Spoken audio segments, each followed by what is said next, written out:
জয়দেব রাস্তার সাথে পশ্চিম বর্ধমানে মুচিপাড়া শিবপুর রাস্তার যোগাযোগ স্থাপনের শুভ সূচনা করলেন মুখ্যমন্ত্রী মমতা বন্দ্যোপাধ্যায়।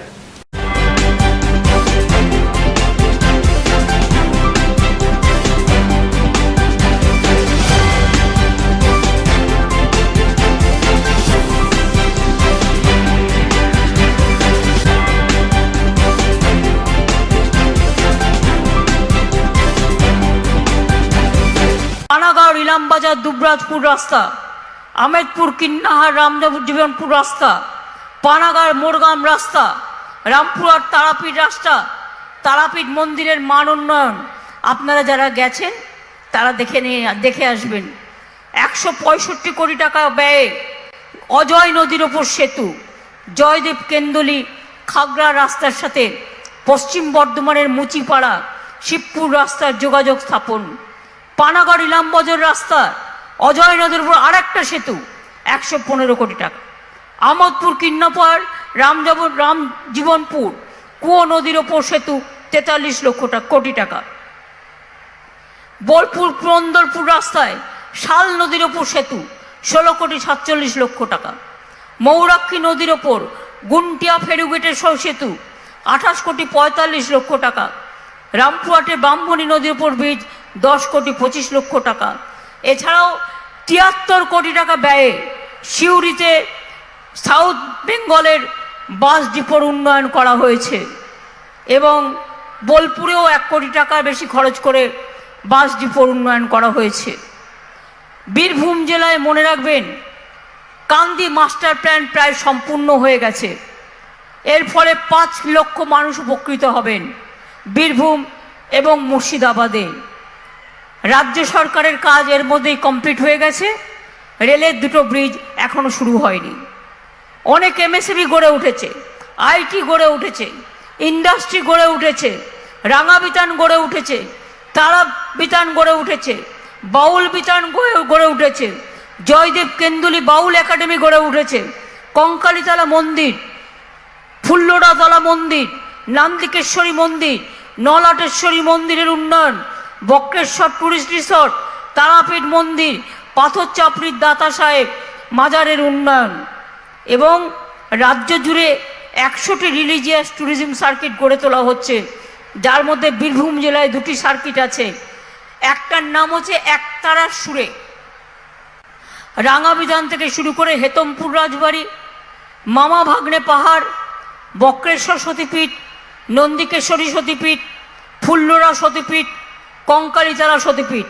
আর একটার নাম দেওয়া হয়েছে সার্কিটের মাদলের তালে, রাঙাবিধান থেকে শুরু করে তারাপীঠ মন্দির, নলাটেশ্বরী সতীপীঠ, অকালীপুর কালীবাড়ি, ঘোষগ্রাম, বীরচন্দ্রপুর, কালেশ্বর শিব মন্দির পর্যন্ত। এইভাবে প্রচুর কাজ করা হয়েছে। আমি তো উন্নয়নের কথা বলতে গিয়ে আমারই প্রায় গলা ব্যথা হয়ে যাচ্ছে। আমি অন্য কথা আর কি বলবো। আমার শুধু খারাপ লাগে যখন কেউ বলে বাংলায় আর কাজ হচ্ছে কোথায়, বাংলায় তো কাজ হয় না। আমি তাদের বলি তোমাদের চোখে কি নেবা হয়েছে, দেখতে পাও না? 34 বছর ধরে বামফ্রন্ট ছিল এখানে ক্ষমতায়, কি করেছে? বিজেপি 18টা এমপি জিতিয়ে নিয়ে গেছে বাংলা থেকে, গতবার জিতিয়ে নিয়ে গিয়ে কি করেছে? 100 দিনের টাকা বন্ধ করে দিয়েছে, বাংলার আবাস যোজনার টাকা বন্ধ করে দিয়েছে, রাস্তা প্রকল্পের টাকা বন্ধ করে দিয়েছে।